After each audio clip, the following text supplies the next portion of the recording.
So you are ready to have your students work together in groups online, but you're not sure about how to prepare them so that the experience is beneficial, satisfying, productive, and that they get along. Well, in this video, I'm going to give you the 1, 2, and the 3 of how to prepare your college students for group work online. And this information I'm sharing with you is based on 13 years of experience. Out of the 16 years that I've been teaching online, for 13 of those years, my students have been meeting live and conducting group activities. And so I want to show you exactly what to do to make your group activities successful online through the preparation process. I am Kellie Alston, your e-learning strategist who is passionate about helping you master the art of teaching online. Now, before we delve in, let me tell you a little story. Imagine it's my freshman year. My freshman year is over and it's the summertime. And normally I would be working for Durham Parks and Recreation Department. But some way, somehow, during spring break, I forgot to submit my application.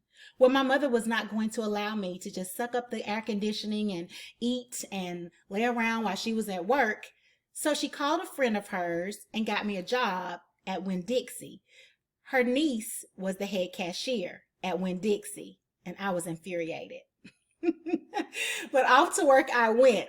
And even though the head cashier had known me since I was a little girl, she did not put me on the cash register right away. She sent me to the back where I had to learn how to bag groceries. I had to learn how to ring up the groceries, how to have good customer service. I had to watch videos. And then they had a little terminal back there where I had to actually ring up the groceries and bag them properly within a certain amount of time before I could go on the floor. So that's an example of preparation, because even though I hated going through that training, it made me feel better about what I was going to be doing out there on the floor, because I had never been a cashier in my life. All right, so let's talk about the benefits of training for your students. Training your students is going to provide clarity and minimize confusion when they come together. It's also going to increase their confidence. Like I said, when you know or have an idea of what you're getting into, you feel more confident. It's also going to improve your group's efficiency. Things are going to flow smoothly because you have trained them so well. It's going to enhance their satisfaction because adult learners want to feel competent. When they take courses, it's because they want to master what it is that they're learning, okay? And so when you can train them first, it makes the group experience more satisfying before you even start, but then during the process as well. It's going to maximize their learning. Instead of focusing on what they're supposed to be doing, they're going to actually be focused on why they are there, which is to learn.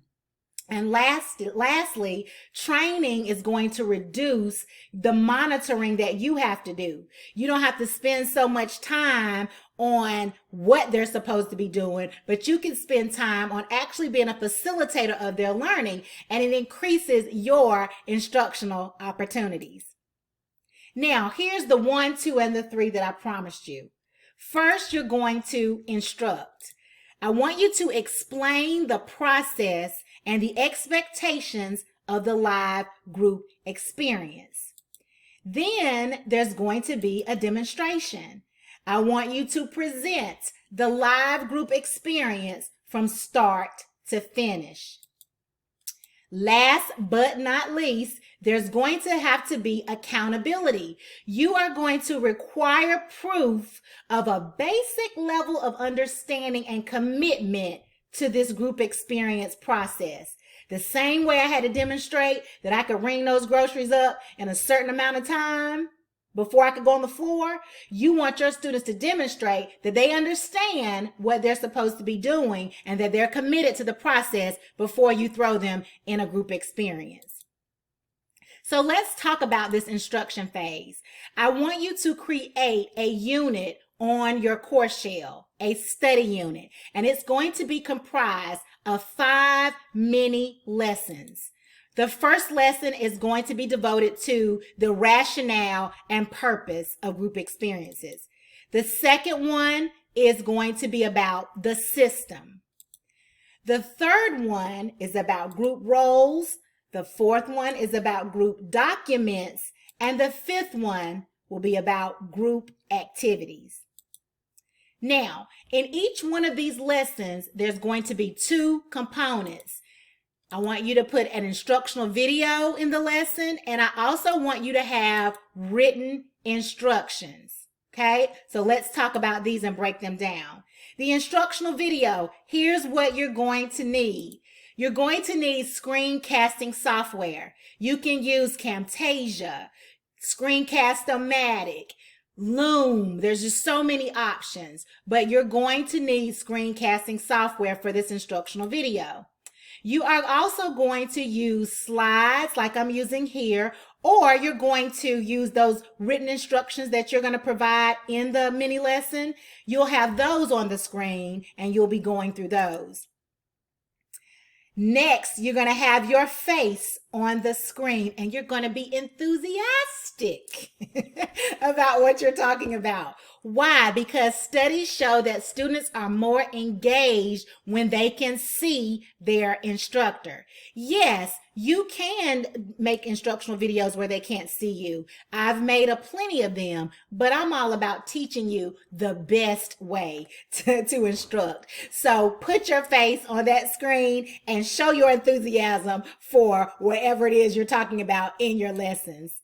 Lastly, make sure that the video is 6 minutes or less. Again, our research is showing that students are more engaged with shorter videos. So make the videos as short as you can, but as thorough as you can. Okay? We want quality, not quantity. All right, let's talk about the written instructions. Your written instructions should be detailed but concise. You know, adults are busy people, so get to the point. Lay out what you want them to know. Do it, make it thorough, but make it concise. And then you want to make sure the written instructions are accessible. This means that students with disabilities, all students in your courses can access those written instructions with no problem. A resource you can use is accessibility.com, where you can upload, if you have PDF documents, you can upload them there for free, and that software will tell you what you need to change to make your document more accessible. You may also find that in your LMS, like Blackboard, it's already ingrained within the LMS that when I pull up a PDF now, that my students can have it read to them, or it makes it very easy for any type of assistive technology to access it so that they get the same quality of instruction as everyone else.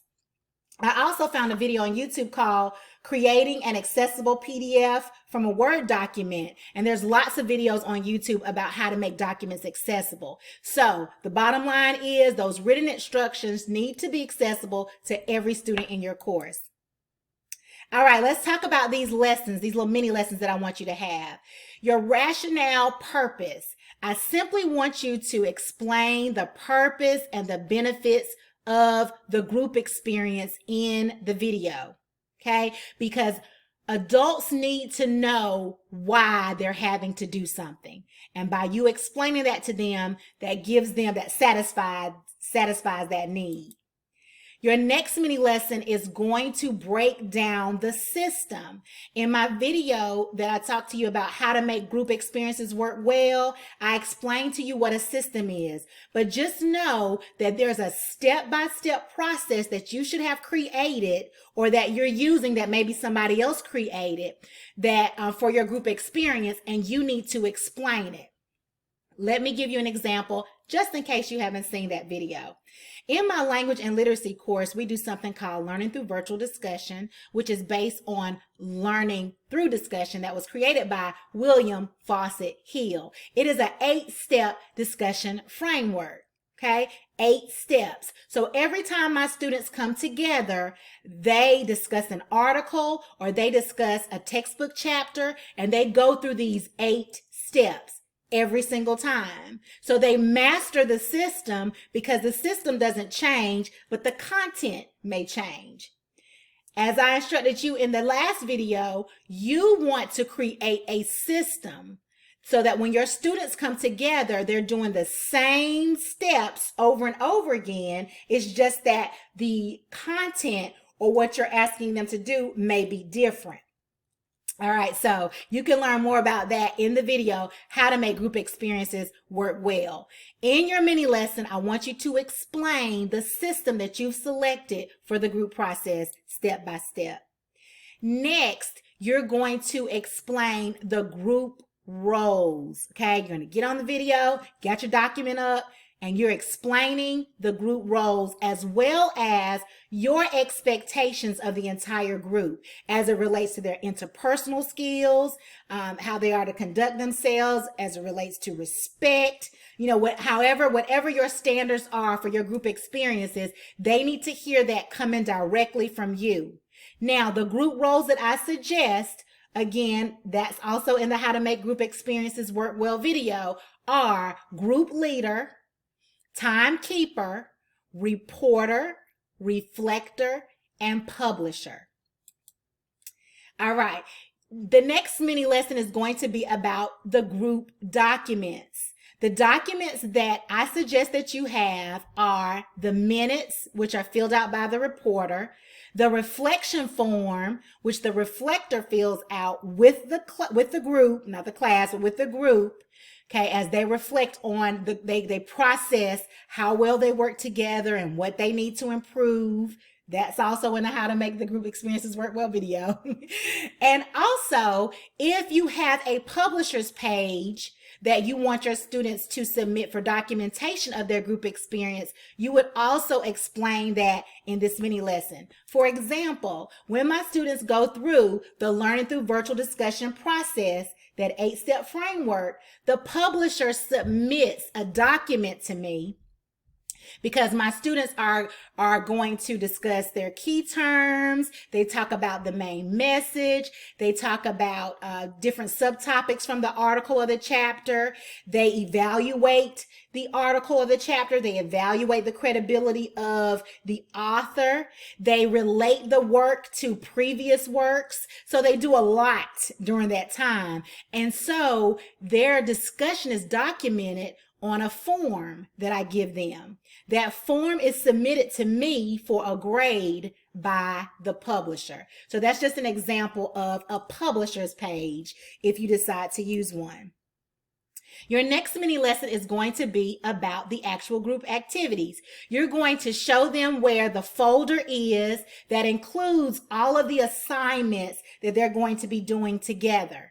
This is really helpful because adult learners, again, are busy people. And when they can kind of see what they're going to be doing in advance, that also makes them more comfortable with the group experience. Now it's time to talk about that demonstration. I just love this picture. All right, so demonstrations are so important because we have found, or the research has found, that when people are able to observe a process or a procedure in action, that it enhances their learning. So you're going to provide this demonstration video because you want your students to see what it is they're going to be doing. The demonstration also reinforces those expectations that you shared in your instructional video. It shows them that, okay, she said or he said that's what they wanted to see and that's how they want things to flow, and I can see that it's happening in this video. The demonstration also shows students what is possible. When they see other people doing something that you expect them to do, that's a great testimony. That's a great confirmation. The demonstration can be reviewed or played back as often as necessary. This is very important because when you teach online, you have different skill sets. Some people are technologically savvy. Some people have never taken an online course. Some people have never met live with other people in the digital space. And so when you have this demonstration video, they can play it over and over again and begin to feel more comfortable, more confident that they're going to do well. All right, now let's talk about the options for the demonstration. Now I have ranked these for best option, first runner up, and second runner up. Now, your best option is going to be for you to provide a recording of former students completing the group experience. Now, you might say, well, they've never done it before, so I don't have a recording. So you won't be able to use this option yet. But if your students have met online before and you have a group that did it well and you recorded it, then it would be great for you to share that because your students get to see their peers doing what you're expecting them to do.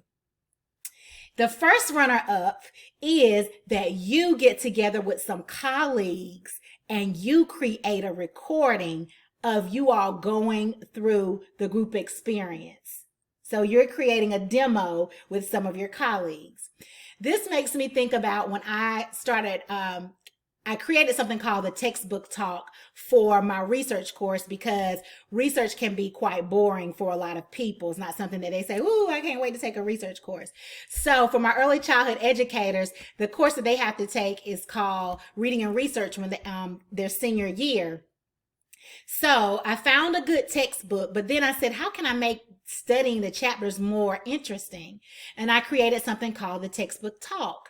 But the textbook talk was created from my viewing or my learning or my understanding of the literature circle. I don't know if you've ever heard of the literature circle, but there's a video on YouTube where these middle school teachers came together and created a demo video of the literature circle for their students. So I was like, So initially I didn't have a video to show my students because they had never done the textbook talk. So I had them to actually watch the literature circle as a demo.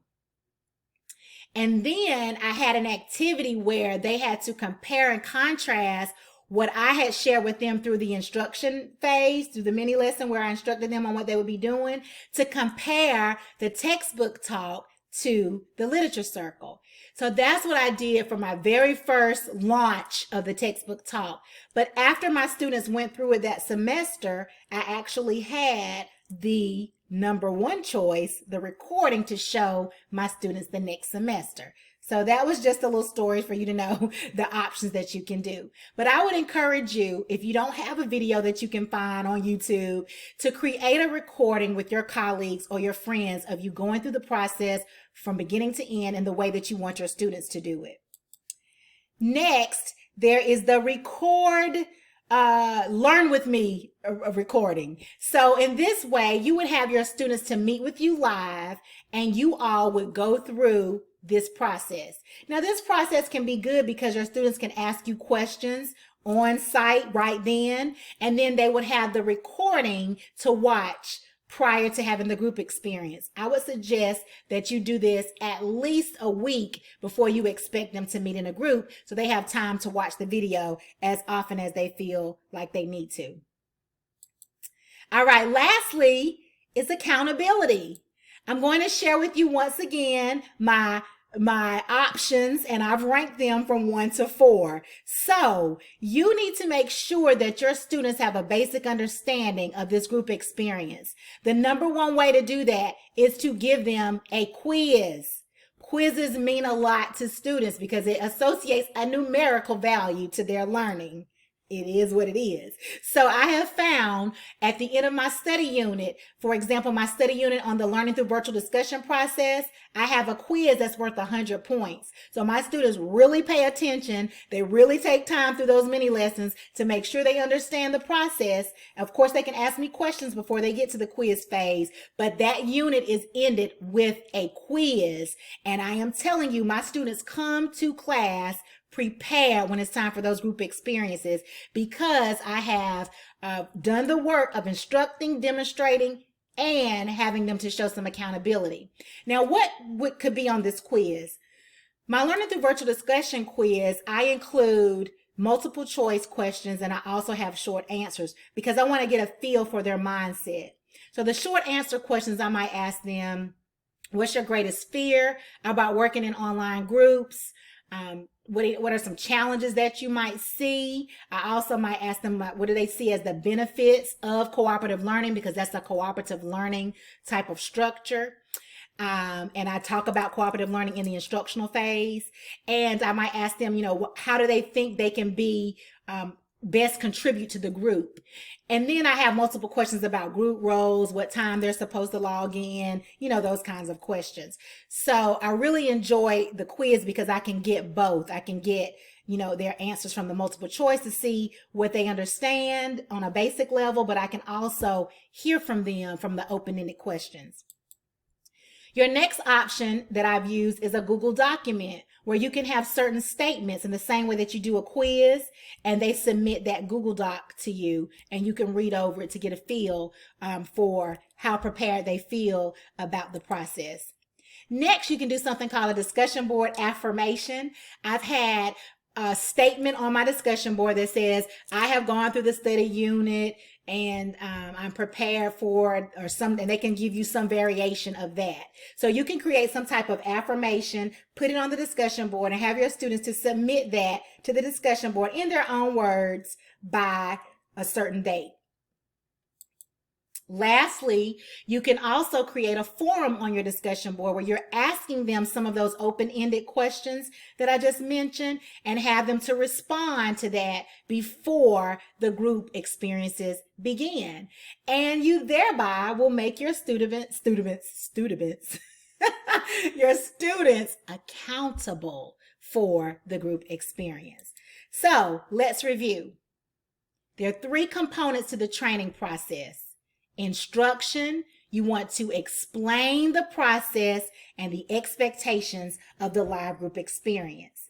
Then there's the demonstration. You want to present the live group experience from start to finish, and then you want to hold your students accountable, require proof of a basic level of understanding and commitment to the process. I promise you, if you do these 3 things and you create that study unit, you are going to be amazed at how well your students do when they come together. I tell my students every semester, by the 3rd session, you are going to be pros. And guess what? By the 3rd session, give or take, depending on the group, they become pros. Some of them take till 4 sessions, but they become pros at what they are doing. All right, so as we close, I want to encourage you to watch this entire series. The first video I did in this series was Infusing Group Activities in Online College Courses. Watch that video so that you can get an understanding about why group experiences are so important, because collaboration is the 3rd most in demand soft skill, according to a recent LinkedIn report that was published in 2020. So we want our students to have the opportunity to collaborate in their online courses. I talk about all of that in that video. I also want you to go back and watch how to make online group activities work well, because I share 6 essential components that I have found over the years that make things run smoothly for your students. And last but not least, if you have not done so, go ahead and subscribe to my channel. You can go to bit.ly, Kellie with an IE, Kellie's channel, and subscribe so that you can be notified when these mini workshops are available to you. Until our next time together, I want to encourage you to continue to create dynamic learning communities online. Bye-bye.